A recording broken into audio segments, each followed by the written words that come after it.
আপনি অনেক দিন ধরে একটি সিম ব্যবহার করতেছেন কিন্তু আপনি জানেন না সেই সিমটি কার নামে রেজিস্ট্রেশন, সিমটির প্রকৃত মালিক কে। বাংলাদেশের যে কোনো সিম কার নামে রেজিস্ট্রেশন সেটি দেখতে পারবেন এই ভিডিওতে।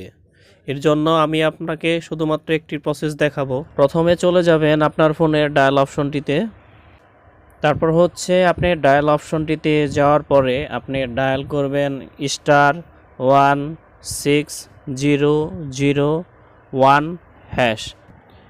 আপনি যে সিমটি দেখতে চাচ্ছেন যে কার নামে রেজিস্ট্রেশন, এই নাম্বারটি উঠিয়ে সেই নাম্বারে হচ্ছে এটি ডায়াল করে দিয়ে দিবেন।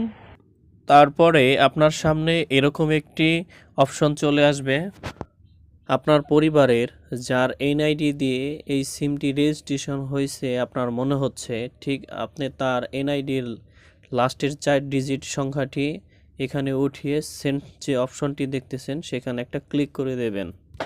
তারপরে হচ্ছে আপনি যেটা করবেন, এখানে যে ওকে লেখা দেখতেছেন সেই ওকে লেখার উপর একটা ক্লিক করে দেবেন। তারপর সাথে সাথে দেখতে পারবেন ফিরতি একটি এসএমএস চলে আসছে, আর আপনি সেই এসএমএস এর মাধ্যমে বুঝতে পারবেন এই সিমটি আপনি যার এনআইডি লাস্টের 4 ডিজিট যে নাম্বারটি দিয়েছিলেন তার নামে যদি রেজিস্ট্রেশন করা থাকে তাহলে এই ফিরতি এসএমএসটি আসবে, তাছাড়া এই ফিরতি এসএমএসটি আসবে না। আর আপনি এর মাধ্যমেই বুঝতে পারবেন এই সিমটি তার নামে রেজিস্ট্রেশন করা হয়েছে নাকি।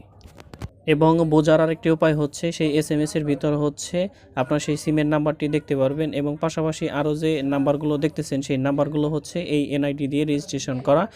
সহজ একটি টিপস দিচ্ছি, আপনি যার এনআইডি লাস্টের 4 ডিজিট নাম্বার দিয়েছিলেন সেই নাম্বার দিয়ে যদি আপনি ফিরতি এসএমএসটি না পান, তো সেক্ষেত্রে আপনার যার মনে হয় যে পরিবারের অন্য কেউ বা যার এনআইডি দিয়েছে এই সিমটি রেজিস্ট্রেশন হতে পারে, আপনি শুধুমাত্র ভিডিও দেখানো সেই প্রসেসেই আপনি শুধুমাত্র এনআইডি নাম্বারটি পরিবর্তন করে দিয়ে চেষ্টা করেন, ইনশাল্লাহ সমাধান পেয়ে যাবেন।